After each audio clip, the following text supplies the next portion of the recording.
Hello. Welcome to Horror Night. I'm David Crawford. I play Dr. Foster in Dawn of the Dead. Dr. Foster tries to warn the world about zombies, but they don't listen. In 1968, George Romero brought us Night of the Living Dead. It became the classic horror film of its time. Now, George Romero brings us the most intensely shocking motion picture experience for all times. Dawn of the Dead.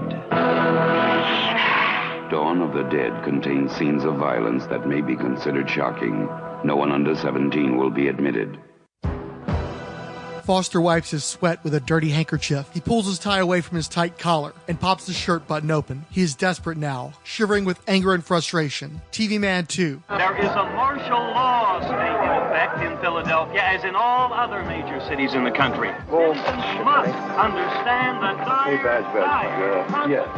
phenomenon. Should we be unable to check the spread because of the emotional attitudes of the citizenry toward these issues of morality? The man's frail shoulders seemed to crumble inward. He stood now clutching the back of his chair with one hand and raising the other in a gesture of defiance. It is the order of the OEP by command of the federal government, the President of the United States.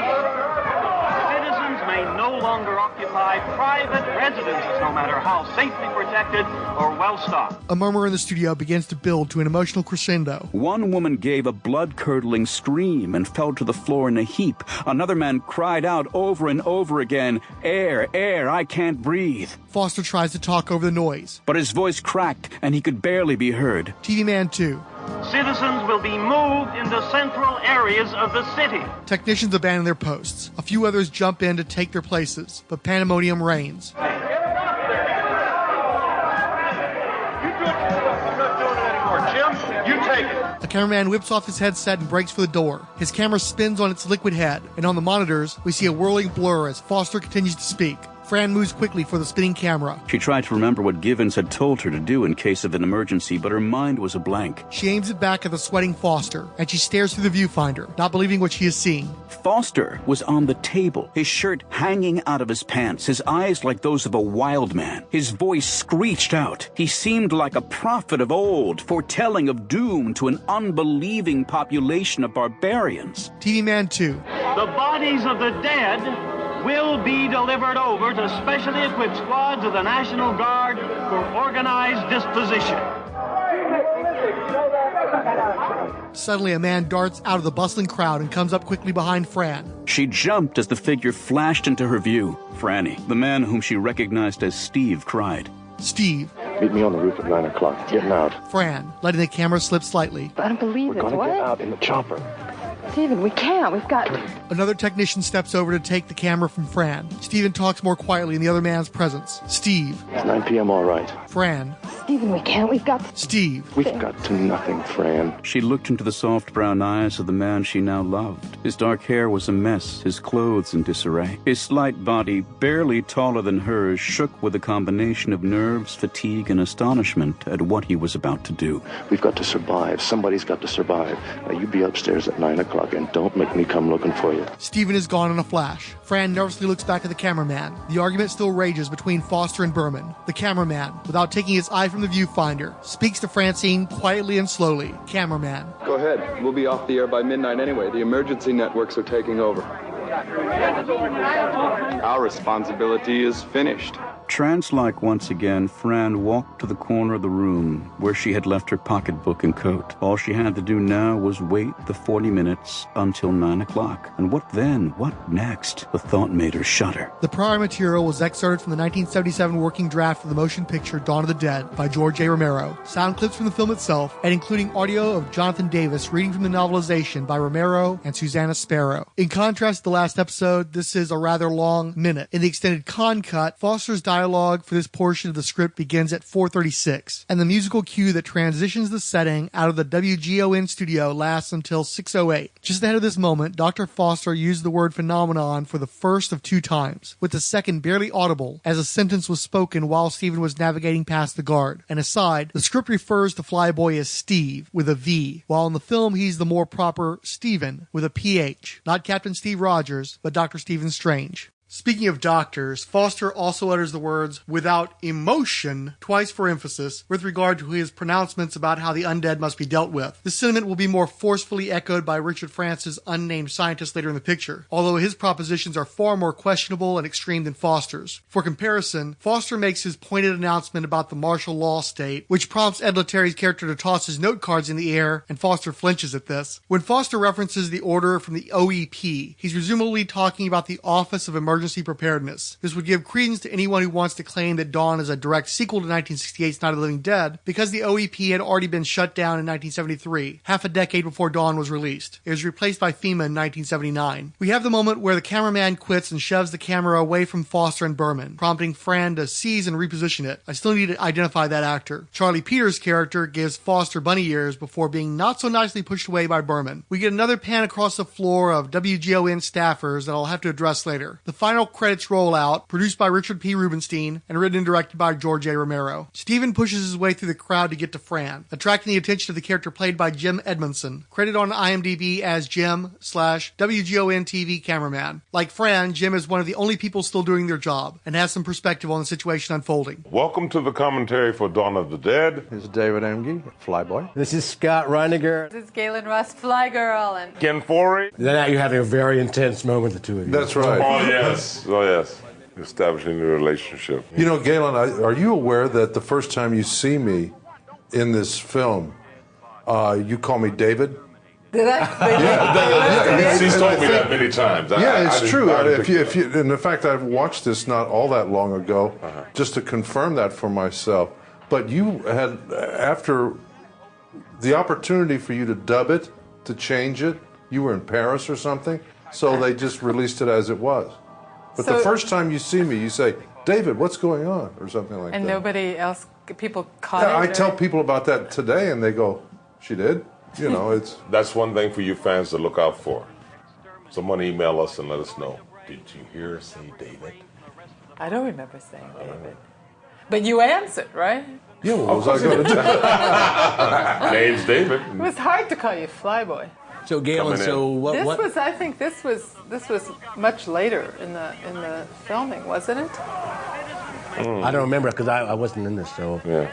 He wasn't in the I wasn't in the film. The Argento cut runs the longest, about 6 minutes and 36 seconds. He lingers a bit longer on shots, and the Goblin score cuts out before Stephen reaches Fran. It jarringly returns when Jim takes the headset from Fran, then fades out again as the scene ends. The theatrical cut is the tightest of the three, ending around 5:45. Where the con cut layered the Goblin and the Wolf Library scores for padding, the theatrical mostly sticks with L'Alba de Morti Viventi, with the best sync of the three. Romero also offers the most dynamic scene transition, moving Dr. Foster's line about specially equipped squads of the National Guard to the end of the scene so that it can appear that he's referring to the SWAT team rappelling down the tenement wall in the next sequence. Going back to the first minute, Dr. Foster is first seen on a monitor bank in the room where Fran was sleeping, and his dialogue with Berman carries the first half dozen minutes, almost serving as a second soundtrack alongside Goblin. The pair get the second lines of dialogue, talking over each other, and serve to explain the premise of the movie to the audience. The pair have an interesting dynamic. While Foster isn't the sweaty, nervous mess described in the script and novelization, there is a twitchiness about him. He's very condescending, impatient that people aren't doing what he's plainly and at great length explaining what needs to be done. Berman, meanwhile, is very self-righteous and shouty, giving him a sense of moral authority. Even though it's Berman raising his voice and demonstrating more physical aggression, the audience is more likely to side with him over the snippy, imperious Foster. That may be some projection on my part. I grew up in what I used to jokingly call the ghetto, because like Eric Cartman, I'm overly fond of singing Elvis Presley's 1969 hit. However, with clearer eyes, I now recognize that it was a majority white neighborhood that was transitioning into a barrio. Since I lived in the minority-heavy apartments that lined the main road rather than in one of the houses that filled out the blocks, I just perceived the world as browner. The English-speaking black and white kids in the apartments were more likely to hang together, while the majority Spanish-speaking Latinos kept to their own. The late-coming Vietnamese immigrants were wild cards, more likely to roll with us, when not with their own. So most of my childhood friends were black, and the same went for my grandmother's from when she still worked, whom we'd occasionally visit after she retired. We also tended to watch a lot of black-oriented oriented television like The Jeffersons, Good Times, What's Happening, or for my part, Soul Train. The point is, when I first started watching Dawn of the Dead, I was predisposed toward favoring Berman. As I got older and paid more attention to the content of the argument, I logically recognized that it was Dr. Foster who was in the right. It didn't go much deeper than that, though, because I was watching society collapse, not keeping score. A lot of people were bringing up this sequence earlier this year in regard to the United States' disastrous response to the COVID-19 pandemic. Having grown up in the 1970s, I saw a lot of societal shift in the way that decade gave way to the 1980s. In general, there was a sense of feel-good, hippie, liberal naivete early in the 70s that was overcome by a ruthless argument for pragmatism in the 80s. The 70s felt looser and the 80s more uptight, but one major 70s departure was the harsh discourse of opinion sections in news programs. Back then, if you did an opinion piece from one perspective, you were required to offer the opposing view in a point-counterpoint trade-off. The liberals were often plaintive and angry, while the conservatives were often smug and dismissive. After Reagan took office, this so-called fairness doctrine was done away with on the grounds that it was speculated to have a chilling effect on free speech. Sure didn't sound that way with all that freedom of invective. Anyway, from the 80s onward, you didn't have two competing opinions, but one man's, usually an older white man's, conservative, curmudgeonly, and to this day, any mainstream news opining will typically have an appreciable neoliberal, pro-status quo, pro-capitalist slant. That's why it's so galling to hear incessantly about a liberal bias in the news, when the mainstream, even MSNBC, is plainly center-right. There's no such thing as liberal mainstream news. And if you don't believe me, go find the left-wing equivalent of Fox, Newsmax, or OAN with actual Marxists, communists, and socialists advocating for the abolition of private property and the nationalization of the banks. The red state media loves the red scare, but trust that Joe Scarborough, Nicole Wallace, and Chuck Todd are not coming for your guns. Sleep safe tonight with the knowledge that Don Lemon, Rachel Maddow, and Chris Hayes will not be leading the motherfucking revolution, alright? Long tangent getting to the point. It wasn't until the Trump administration that the norms of something as simple and as static as a press conference had so deteriorated that both sides were screaming about the illegitimacy of one another. The partisan media might have ginned up a cycle over Obama wearing a tan suit, but now we had reporters openly mocking and expressing contempt toward administration officials who openly and unquestionably lied to their faces about things like the novel coronavirus that, as of this recording, has killed 266,000 Americans. That's 3 times the U.S. death toll in the entire Vietnam conflict. Never in anyone's lifetime has there been so public a breakdown of basic respect and dignity between a presidential administration and the media, which only accelerated the growing panic and discord among the general public. In short, we were scared, stupid, and pissed as hell, with no clear guidance from 2 essential pillars of our society. When you're living in a reality that unnervingly mirrors a 4-decade-old horror movie about the apocalypse, shit has gotten really real.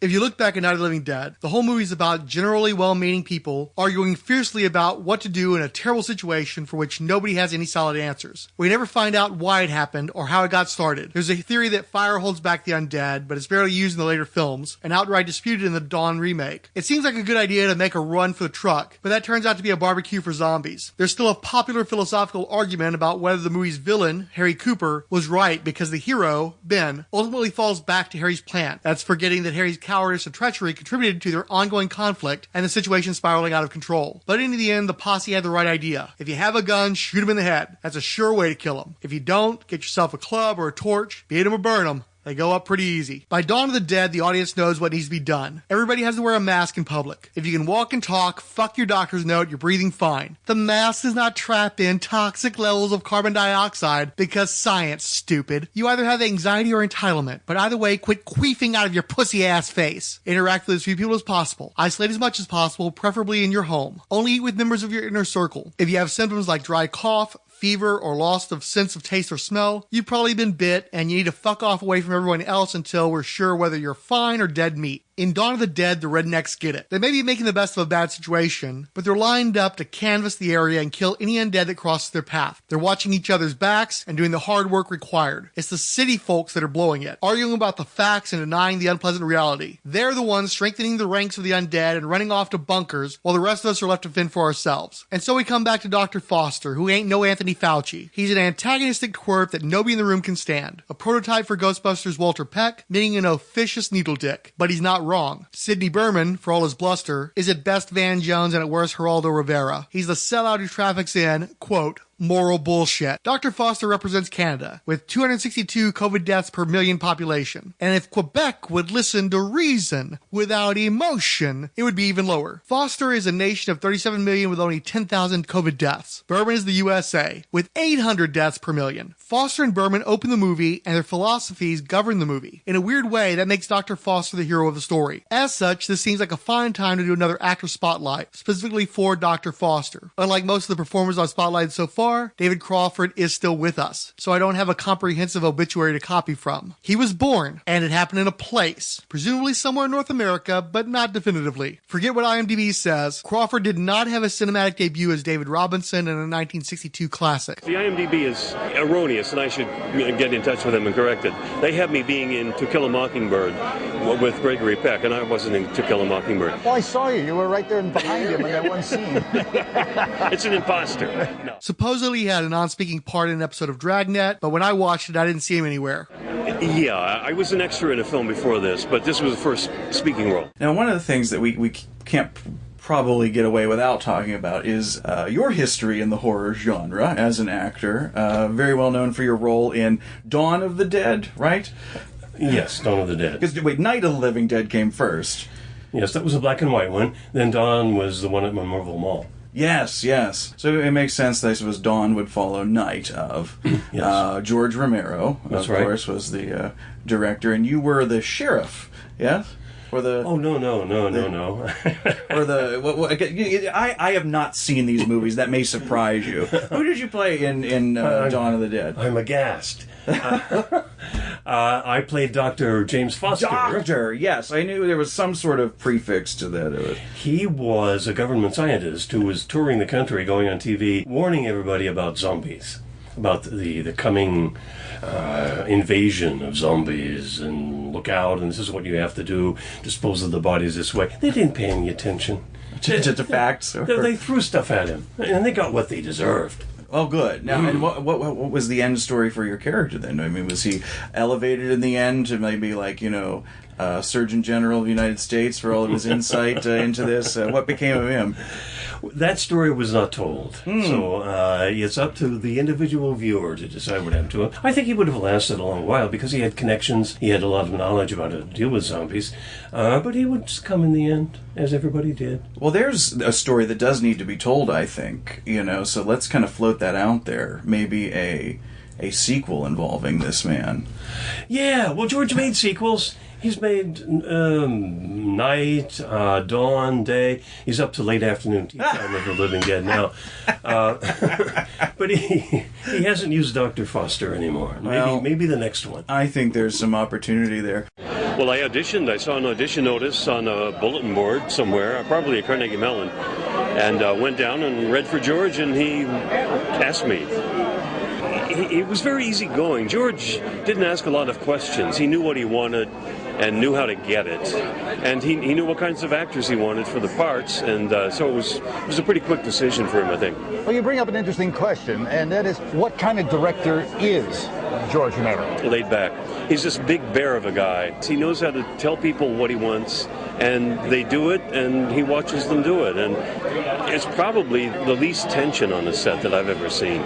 It's a kind of calm confidence that things are going to go well, that he's planned it out the way he wants it, and he's communicated what he wants, and it'll happen. So I take it there's not a lot of retakes? No, we did very few. Well, David Early and I, who had the scene that opens Dawn of the Dead, we do all the exposition, all the explaining what zombies are all about.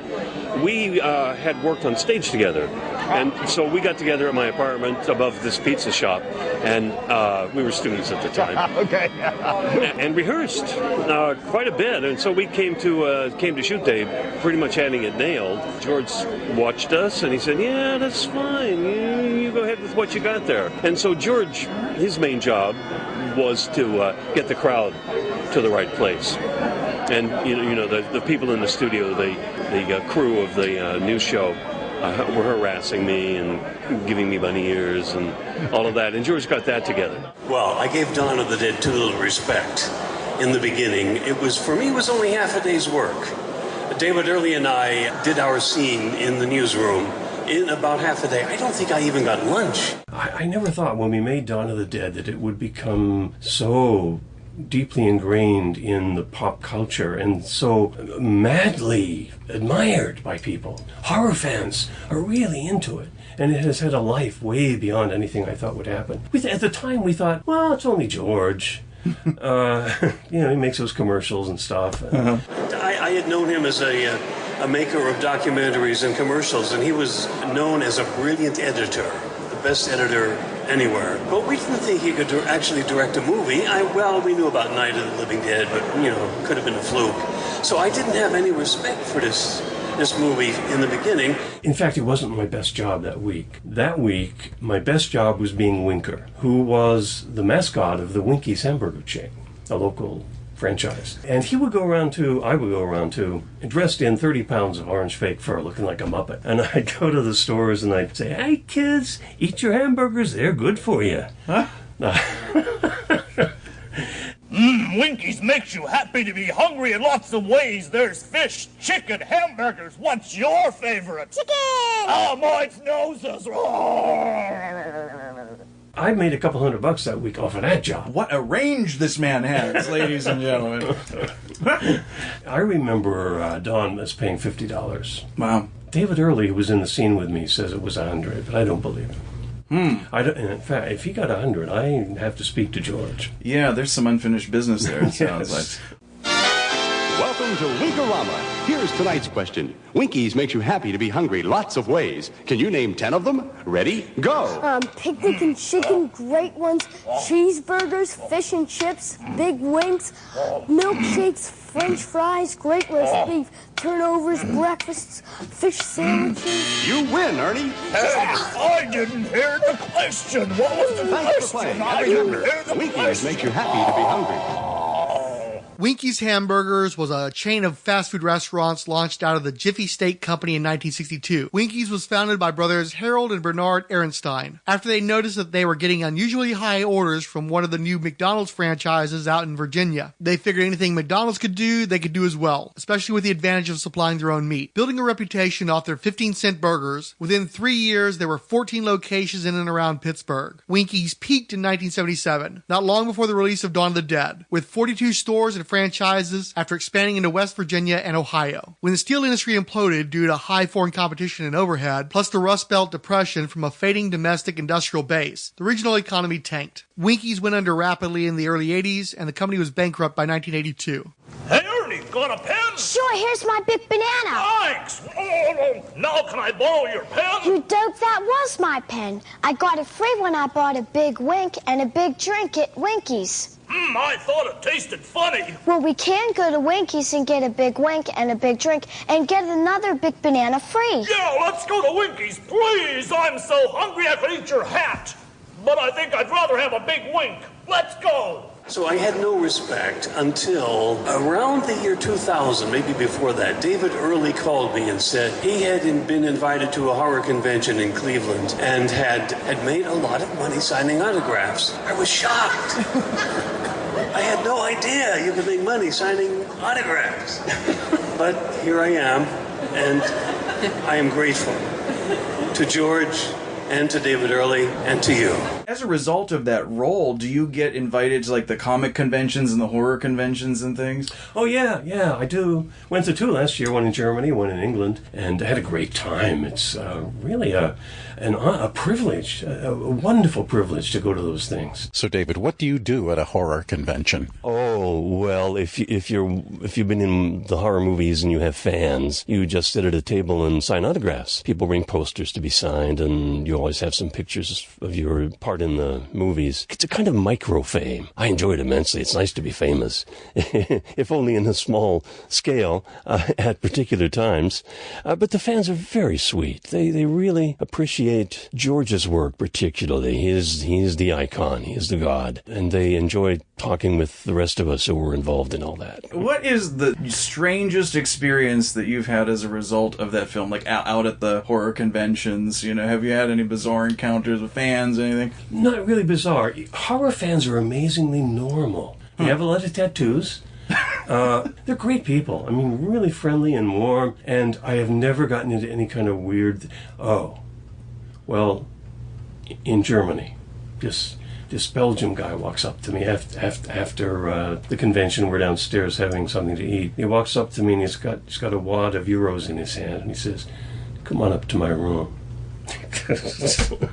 Is that where the story ends? Yes. Okay. Well, Belgians are very friendly, I hear, Yes. All right, well, that's interesting. Fairly desperate as well. Oh. It's amazing. You would think that a convention with a horror theme would have horrible things happening, but it really is always a pleasant experience. It's very sweet, and the people who are zombie fans are very sweet people. The ones at Monroeville are very good because the fans there are extremely interested and always very pleasant. Everybody is who's associated with the horror movies. I guess the worst was one that it was brand new, and it was in a small town. It had not been publicized, and nobody came. Nobody knew it was there. So it was a long day of sitting by myself.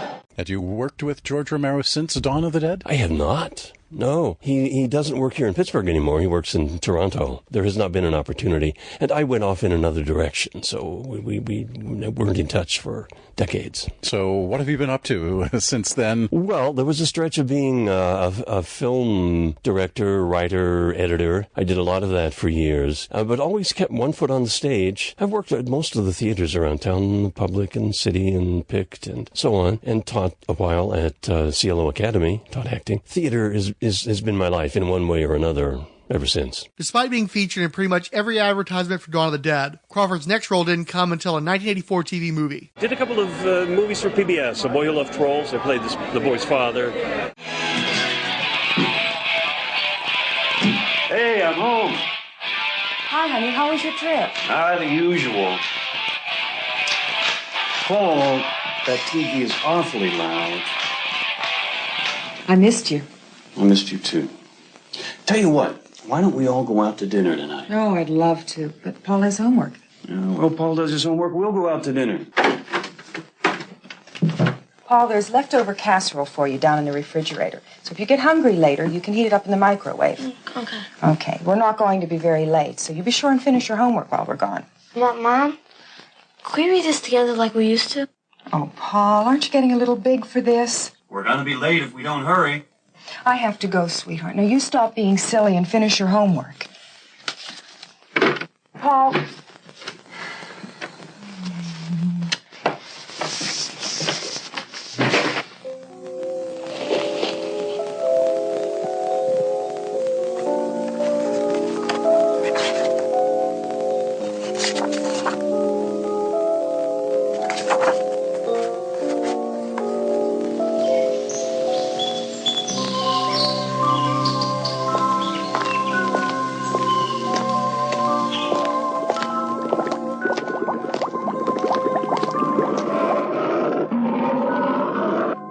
No such things as trolls.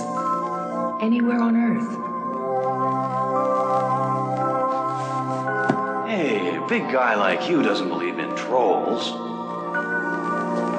No matter what his father said, Paul hoped the trolls did exist because he thought that meeting a troll would be so exciting.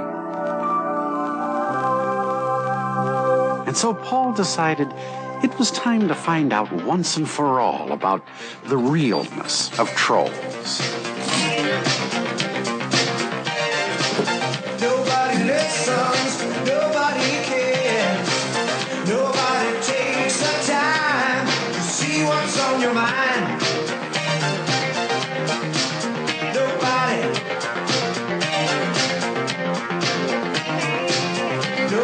listens, nobody cares, nobody takes the time to see what's on your mind.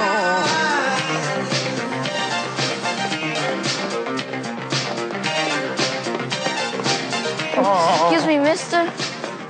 Do you know where I can find the troll? The Boy Who Loved Trolls was produced for PBS's Wonderworks, partially out of WQED Pittsburgh, and was a remake of a black and white film called Ofodi, itself based on a stage play. Matt Dill, Sam Waterston, and Susan Anton are the stars of the picture, but notable supporting players included a young William H. Macy, Alf Patriarch Max Wright, and of greatest interest to our show, James Karen from The Return of the Living Dead. Give this boy a reward, anything he wants, anything in the world. I was, of course, considering the exact same move, but, well, I think the decent impulse is to encourage young people. And Tom Savini as, what else, a motorcyclist. Excuse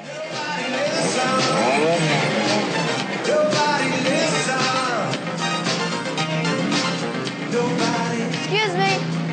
Do you know where I can find a troll? Yeah, I don't know, kid. Did you look under a bridge? I mean, that's where I always go when I'm looking for a troll.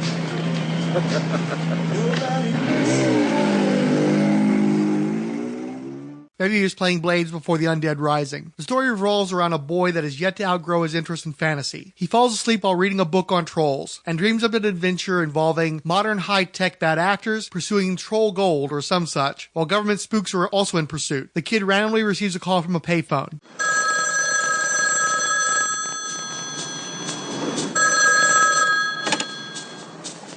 Paul, this is your father. I want you home right now. You have homework, remember?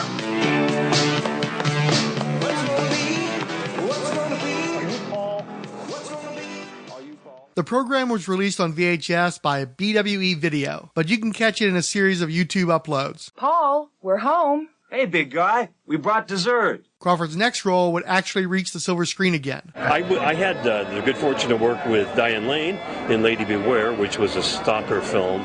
I played her father.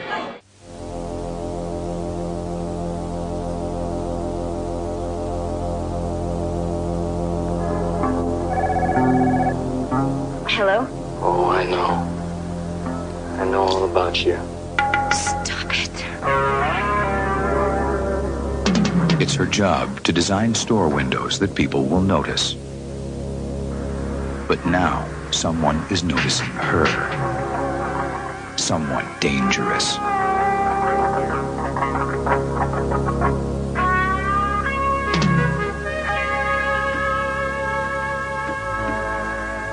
Somebody followed you home. Who is this?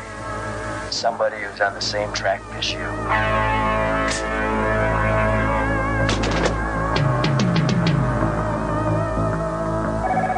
Hello? You know, I know exactly what you're doing in those windows. Better stop calling me! He's just some poor slob who hasn't got anything better to do. This guy is different. You know, you have got great fantasies, but you can't leave them in the window forever.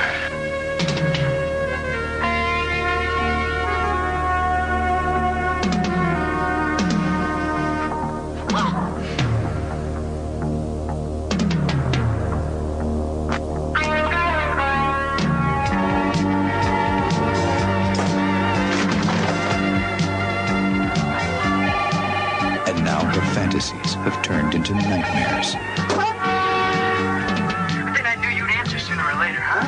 I think it's time we meet. And her nightmares are about to become reality. Diane Lane.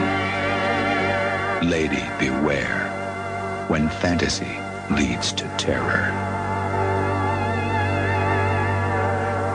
The 1987 thriller tackled the subject of stalking before that term was in common use, and it should come as no surprise it was filmed in and around Pittsburgh. Katya Yarno is a window dresser who attracts new attention to stodgy old Horns department store through her sexually charged street displays. The hugely successful comedy Mannequin, starring Kim Cattrall and Andrew McCarthy, had been released that Valentine's Day. And while a 6-month turnaround suggests the premise was less stolen and more something in the air, Lady Beware did not replicate its success. It made less than $170,000 on a $3 million budget. I would argue that this was through no fault of star Diane Lane, who at about 21 years old could definitely inspire unwanted attention even without the kinky mannequin dioramas. Perhaps the only thing Lady Beware had in common with the Troll movie was that David Crawford plays the lead character's unnamed father.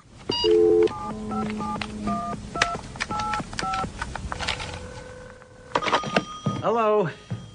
Daddy? Katya? Hey, what's up, Buttercup? Nothing. I'm just calling to see how everything is. Oh, your mother has a cold. Nothing serious, but you know how she is. She's got Father Theodore lighting candles for her every hour. Daddy, has anybody unusual asked about me? No, not that I can think of. By the way, did you get my letter? What letter? I mailed it Wednesday. You ought to have it by now. Oh, well, it's the mails. You know how that is. Katya, something wrong, Buttercup? Do you still love me? I love you, Daddy. Tell Mama she's in my prayers, okay?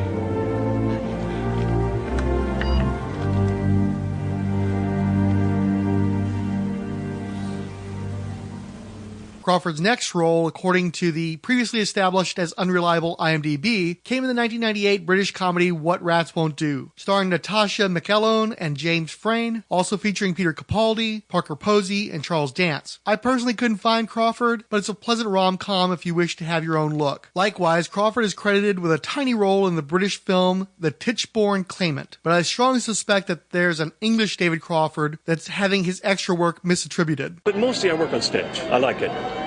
So, given the choice between film and stage, you'd prefer to do stage?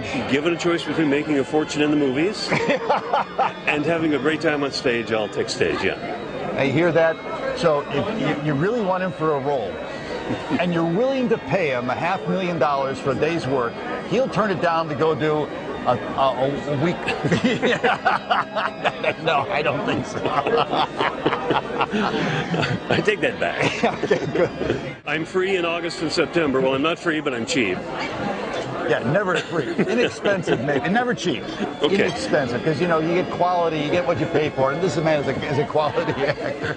Crawford has been a prolific stage actor as well as a playwright, with roles in Ray Werner's Elder Hostages, Samuel Hazo's Tell It to the Marines, August Wilson's Gem of the Sea, Dulcie, The Speckled Band, Much Ado About Nothing, Oliver, My Fair Lady, Romeo and Juliet. You sing? More or less. I sing well enough to be the older character actor, not well enough to be the leading man. Ah, okay. 3 Days in the Country, The Rivals, White Rabbit, Red Rabbit, Henry IV, The Glass Menagerie, and as Scrooge in A Christmas Carol. Well, now, as far as personality goes, everybody's playing this game on Facebook now, where it's just define yourself with 3 fictional characters. Uh-huh. And I follow you on Facebook, and I saw yours, which I thought was very interesting. Your 3 fictional characters were all different depictions of Ebenezer Scrooge. Uh-huh. Am I right about that? Oh, yeah, yeah. So now, is that Scrooge before the 3 ghosts visit him, or are you more Scrooge after the 3 ghosts visit him? Oh, that's before the 3 ghosts. Yeah. But the punchline was Scrooge McDuck. Yeah. So it was just a joke. Well, Scrooge McDuck, I think, actually played Ebenezer Scrooge in the Disney Scrooge. So I took that as also a third Ebenezer Scrooge. Oh, okay. Yeah. So do you see yourself as a crotchety curmudgeon that doesn't like Christmas? Is that what you're trying to tell us? Well, no, that's not really me. I don't celebrate Christmas because for many years being a starving actor, I couldn't afford it. So I never got into the habit. But I'm not really all that curmudgeonly, am I?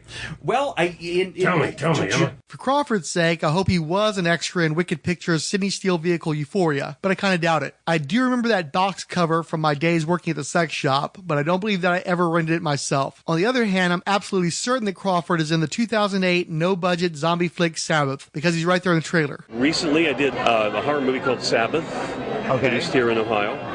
And some other independent films. I'm not sure which offends me more, the title or the production values.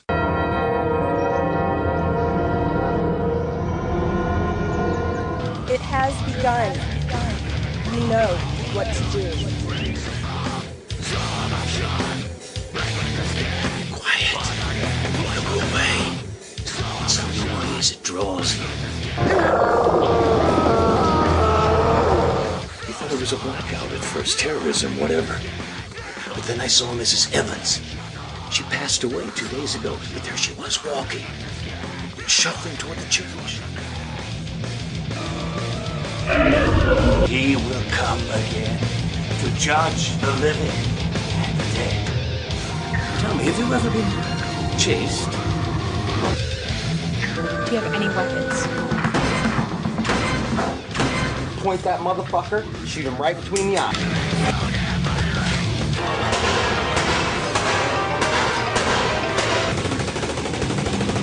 You have been judged.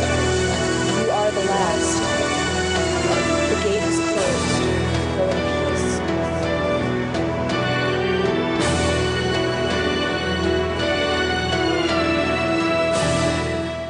Yeah, it's the production values. I'm just going to read the summary off the IMDb page. When the last soul enters heaven and the first sinner is shut out of hell, life as we know it will cease to exist. Geller, played by Ashley Gallo, runs for her life from the bloodthirsty zombies that seem to have overrun her small town. For help during end times, she turns to Mac, a criminal, two shady brothers, and a faithless reverend played by David Crawford. Geller and her new friends are on the run from roving hordes of zombies, shadow demons, and the Grim Reaper. How do you think they compare to, some of the zombie genre things that are out now, like on TV?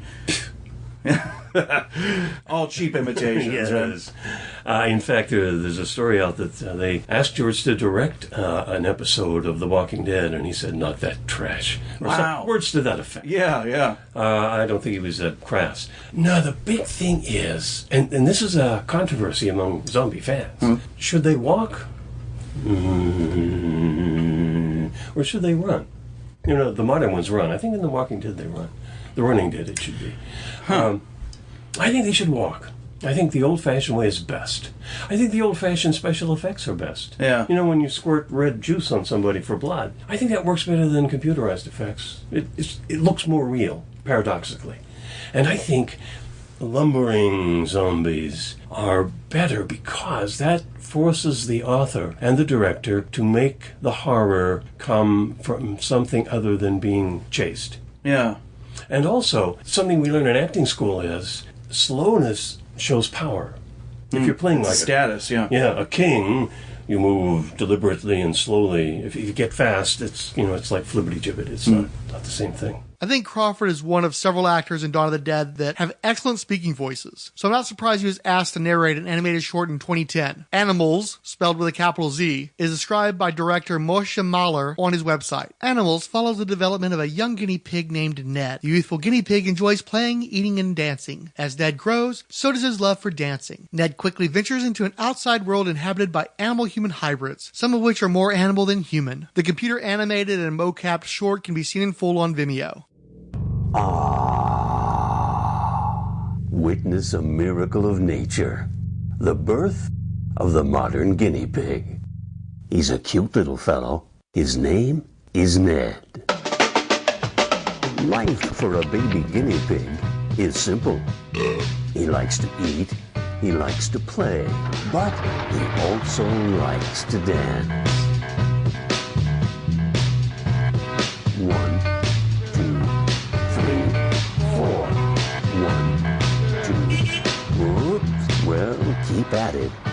It is not long before the adolescent guinea pig begins to develop his shoes, a fine pair of sneakers. He is also becoming more agile, much more agile. Finally, he has developed into a beautifully matured specimen, ready for the outside world.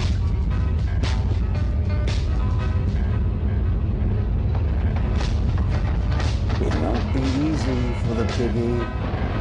Let's have a look around. Over there is the sheep district.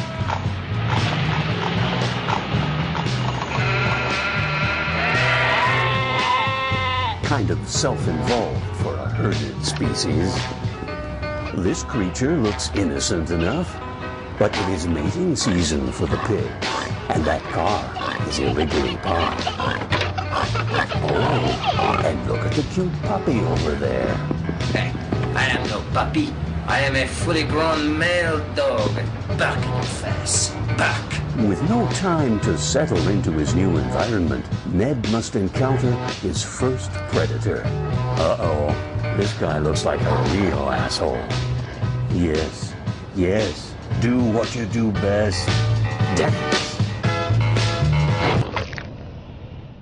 He soon realizes these shoes were not made for dancing. Run, young guinea pig, run!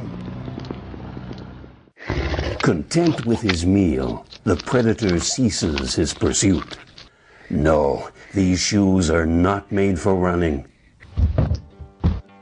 Tired and out of breath, still he must continue his journey.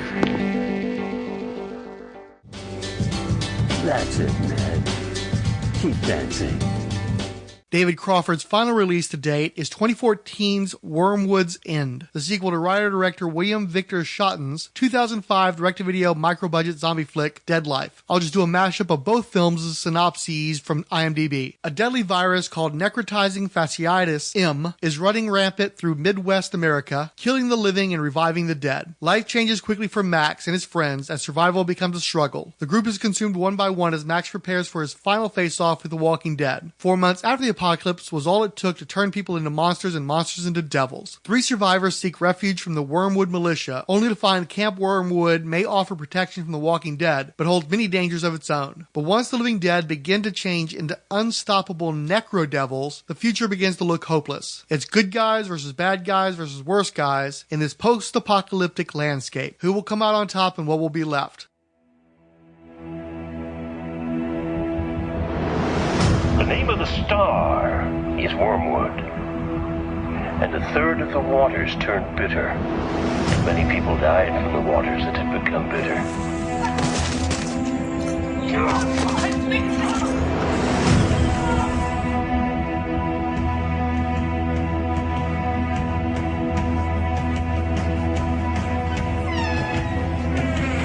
The door of Wormwood opens. We welcome you. I don't like it here. I don't get a good vibe. Take your chances with the zombies. This is no place for a woman. What are you talking about? No, they'll look at this as treason.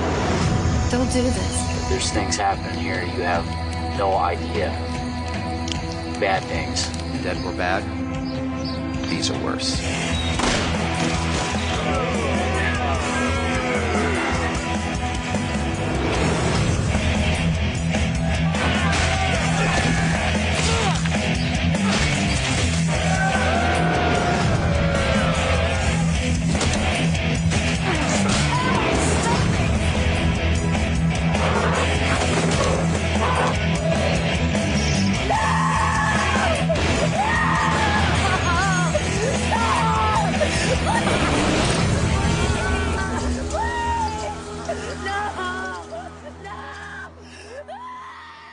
Living in the dead zone of zombie pictures, Crawford finally returns home to Romero grounds with the as-yet unreleased Night of the Living Dead Genesis, which began filming in 2013. There was a teaser trailer released in 2016 featuring original Barbara actress Judith O'Dea reprising her role in the prequel-sidequel sequel. Did anybody ever come up with a proper term for one of those? May I suggest periquel? The producers tried to crowdsource $35,000 in finishing funds through Indiegogo and only received $565 in pledges from 7 backers. So don't hold your breath on this one. I think we as human beings are fascinated by horror because it helps us to feel our fears and to deal with them.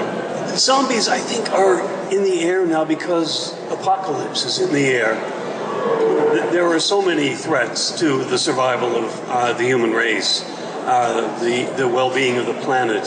We feel the fear because we read about it, from global warming, the jihads in the Middle East, to nuclear proliferation, to all kinds of new threats with robots, medical research, and so on. We know about these threats, and we need to deal with them. And watching zombies happen, and watching people deal with them, I think helps us to face our own fears a little more. George Romero certainly did the zombie genre justice, as you now are doing Edgar Allan Poe justice. Oh. Well, I have my 2 solo shows. In one I portray Edgar Allan Poe, and the other one H.P. Lovecraft, who is also a horror writer. And I'm working on a 3rd one. And I do perform those sometimes. I did the Poe show a couple of weeks ago in Oakmont, Pennsylvania. At the Oaks Theater, they put my name up on the marquee, and it was a great experience. And I'll do those shows again.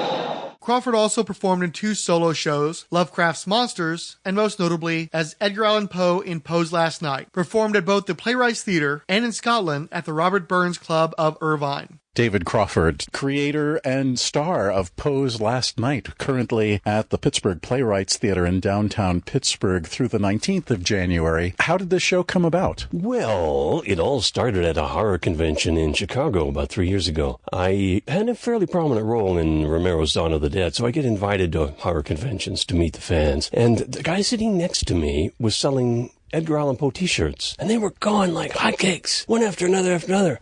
And I thought, well, maybe people would be interested in a show about Poe if there is that much popularity. And it would give me another reason to go back to the horror conventions to perform the show. Memorizing The Raven and some of the stories, and doing the research as well, reading biographies, reading his work. I took a lot of dramatic license. I put as much of the facts in as possible. He did spend his last nights outside a hospital on the streets of Baltimore and in taverns, and was discovered there by someone who knew him. He then spent 4 days in the hospital before he died. So I just kind of collapsed that into one night on the streets. It does involve a lot of his work and a reflection of his life on several themes. His uniqueness and his feeling of being alone, his love for his wife and other women, his mourning for his mother who died when he was only 3 years old, and the search for a substitute, and his enemies in the literary world, which was vicious and mean and full of aggression and hostility and recrimination. What's unique about his style? The greatness of Poe is not in his style. He was okay as a stylist, but talk to an English professor and he may be dismissive. There are better writers in the world. What was great about Poe was his imagination and his invention. He invented the detective story. He invented the science fiction story, wrote the first of those. He brought the Gothic tradition from Germany over here to the United States and invented our horror story. I selected the things that reflected his life. For example, the poem Alone, which declares his individuality. The poem, one of the poems, there are two of them, but this one, To Helen, was written to the woman he chose as his adopted mother after his own mother died. Annabel Lee was written to his wife. The Pit and the Pendulum reflects his feeling of being oppressed and mistreated by his colleagues in the literary world. Most interesting to me was the Cask of Amontillado. It's amazing the parallels between his foster father, with whom he did not get along at all, and the character in the cask who is walled up in the crypt. They were both wealthy, fortunate men, pillars of the community, connoisseurs of wine, masons, and they had,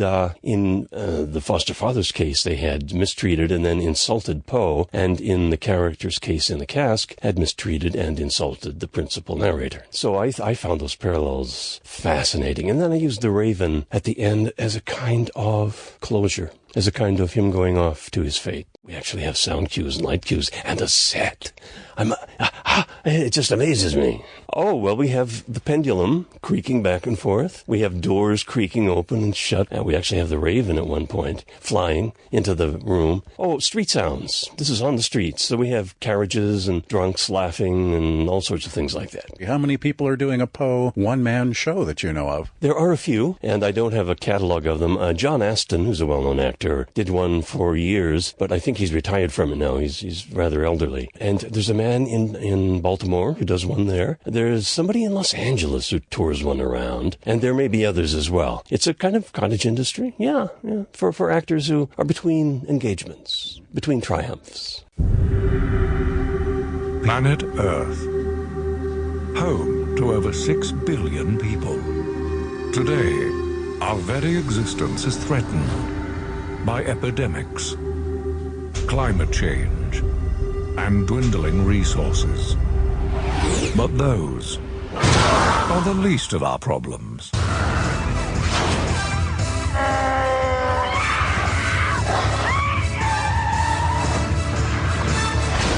Welcome to Zombieland.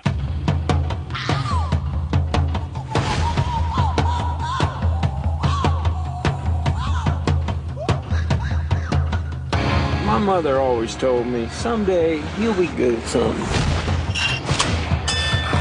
I mean, I don't think she could have guessed that something would be zombie killing. What do you think? Zombie kill of the week? Close, but no cigar. Zombie kill of the week went to Miss Cynthia Knickerbocker.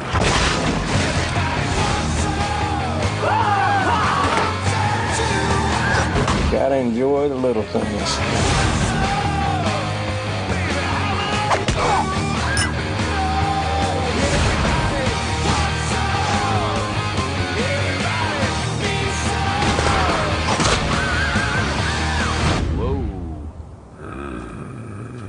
Well, these fellas really let themselves go.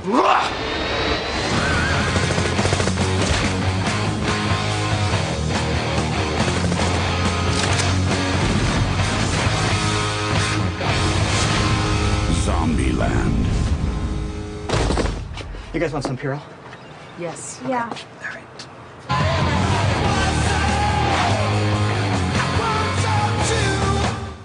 I saw Zombieland theatrically in October of 2009 with one of my two best friends and his longtime girlfriend. Shaun of the Dead had already launched the modern zombie comedy 5 years earlier, but that was an imported cult hit with some grisly elements not for the faint-hearted. It was Zombieland that fully mainstreamed the zombie. Zombieland was technically R-rated, but come on, man. Gwen Stacy, Haymitch, Mark Zuckerberg, and Little Miss Sunshine are still in this thing. There's a lot of blood and satisfying gore, but that's all set by purely PG-13 tone and stakes. This is the one that launched with all the amusing numbered rules to surviving the zombie apocalypse and helped introduce audiences to Jesse Eisenberg and Emma Stone, one of my favorite current actresses. Everybody loves Woody Harrelson, and it was novel to have a little kid like Abigail Breslin as an active participant instead of just bait. The cast has great chemistry, and watching their burgeoning relationships develop keeps things fresh throughout the flick. There's the infamous cameo, a host of gooey kills, with top-notch effects and stunts thanks to a healthy budget. I still cringe during Amber Heard's zombie turn, not because I'm a Johnny Depp stan, but because there's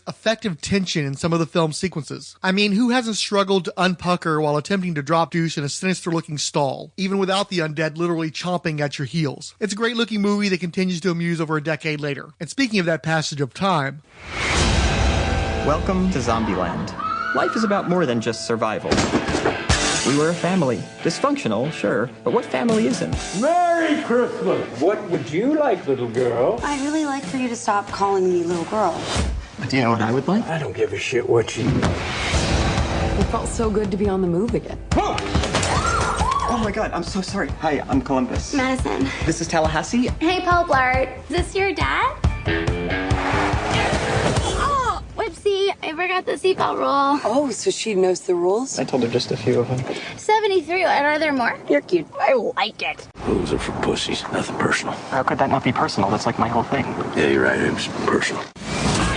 New kind of zombies, stronger, faster, better adapted to the hunt. They're much more afraid of us than we are of them. You'll be the first to die, but I like your enthusiasm. You might die. Yeah, thank you for your sacrifice. From the director of Venom. Need a ride? Oh, yeah. And writers of Deadpool. Casablanca. Oh, God. Well, I think I would have made a damn fine president. I think those cigars were left over from the Clinton administration. My sister's gone. She picked up a boy. He's from Berkeley. Berkeley. You don't have weed, do you? Do I look like the type of person that would have weed? I'm sorry. Boom. Yeah. I have nothing against hippies. I just want to beat the shit out of them. We're gonna go get her. We ride it, Dawn. Start talking. You first. Oh, my name's Tallahassee.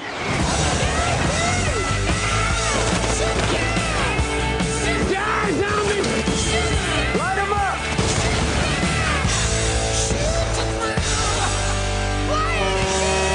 No! That's my ride! Oh, my apologies, little Elvis. Okay, is it me, or does he kind of remind you of... I don't like you. At all. I think you double parked.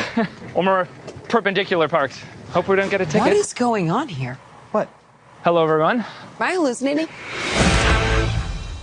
We got one of those extra long waits between installments with a 2019 sequel. The subtitle Double Tap indicates that this will be more of a retread than a reinvention, and that's honest advertising. Anybody who watched the failed unaired Zombieland TV pilot should be aware that part of the reason for the movie's success was that they stuffed a season's worth of gags into it. Everything that the filmmakers had in them with regard to this material was already in the first flick, and a decade has only made what little they had left stale as a Twinkie. There's a few new gags, like mirror universe versions of the male leads played by Luke Wilson and Thomas Middlestitch. That goes back to at least Seinfeld and was a running bit on How I Met Your Mother. It's amusing here, but I couldn't help but be distracted by their having gotten the wrong Wilson brother for faux Tallahassee. Zombieland was always very sitcom-y, but we're in the late series Married with Children territory here. It's all no ma'am, monster trucks, and George Thorogood bad to the bone riffs. Time is a big problem here, because we all go in with the assumption that a decade has passed. It's unbelievable that a Valley Girl could have survived in a mall freezer for that length of time, much less with a gym bod and perfect makeup. I guess guess you could argue that half that time has passed and Abigail Breslin's character is still a teenager. And maybe they did, but not hard enough that I can remember any such attempt. Zoe Deutsch's hyperactive idiocy was, for me, a pleasant Kelly Bundy diversion, but I understand where other people might want to gouge out their own eardrums when she speaks. Conceits like an untouched, weapons-free stoner encampment are tough to swallow. The super zombie variants will redline the irritation of anyone already not on board with fast zombies. Actually, a problem for me was that they set up the threat of the super zombies in one scene, then reinforce it in the doppelganger sequence, which has the strongest tension and stunt work. Then the conclusion is your typical zombie stampede, seemingly forgetting the escalation the filmmakers had taken pains to illustrate. I usually welcome Rosario Dawson and Elvis references, but they don't have any material to work with. It's just using Rosario Dawson and Graceland as an audience applause signal. The conflicts are gratingly manufactured, especially when Wichita and Little Rock are expected to settle for Tallahassee and Columbus as the end-all be-all of their relationship goals. Abigail Breslin's Little Rock is mostly written out in the first act. Her reprises are glorified cameos, and the plot is meandering. There are worse ways to kill an hour and a half, but I wouldn't recommend a double feature if you don't want to feel like you just watched the same movie twice. The arc of the first picture is Nebish and Redneck form unlikely bond for mutual survival. Nebish slowly wins over tough but emotionally skittish girl by being the best of few prospects, and a family unit is formed with her young charge. Then all the characters are basically in the same place a decade on. Little Rock bolts because she wants a boy instead of an amusement park. Wichita follows her lead to avoid potential vulnerability. Tallahassee retreats into toxic masculinity. Columbus bumblefucks around until he's finally made to go after the girls to reunite the family. Otherwise, to nut up or shut up. There's some exhausting Ross and Rachel bullshit that reminds you the odds are very much against the central romance. In fact, I think the male leads already had their arc in the first film, and the smart play would have been to reverse the focus to the female leads. Little Rock never had an arc, and career-wise, Abigail Breslin has got to be the hungriest actor working on this thing. Rather than being about the bros settling into domesticity, maybe show that family life was never Wichita's endgame. It could have been 500 Days of Zombie Summer, and Zoe Deutsch's Madison might have been an actual love interest instead of a walking torture porn of humorous misogynistic stereotyping. The movie seems to have done well enough, earning twice its budget theatrically, but the original quadrupled its budget at the box office. It seems like folks still want to spend time with these characters, but maybe not the exact same time as the first, because Double Tap got that Ghostbusters 2 stink all over it. Randy, get the new list of rescue stations. Charlie's receiving on the emergency. Rescue stations. We have an updated list of rescue stations that include the 20th Century Geek Podcast, Adriano, Ann Labs, who added thank you, Baby Skeletor, Chris Lydon, Chris Thompson, CJ, who added another good episode, looking forward to more than twice a year, LOL, Dirk Ashton, who added thanks RSP, Romero, Green Lantern HG, Feel the Fear, Then Overcome It, I Was Joe Crawford, Just in Time with the J&T Baggers, Carl Disley, Keith G. Baker, King Dinosaur, Mike at Send Alias to Me, Mix Jeffrey Brown, Randy Caldwell, Reverend Odell Abner Dracula, Richard G., Richard Van Ingram, Schloctopus, Shanna Banana, Talk Nerdy to Me, Tim Mason, and Xenozoic Xenophiles.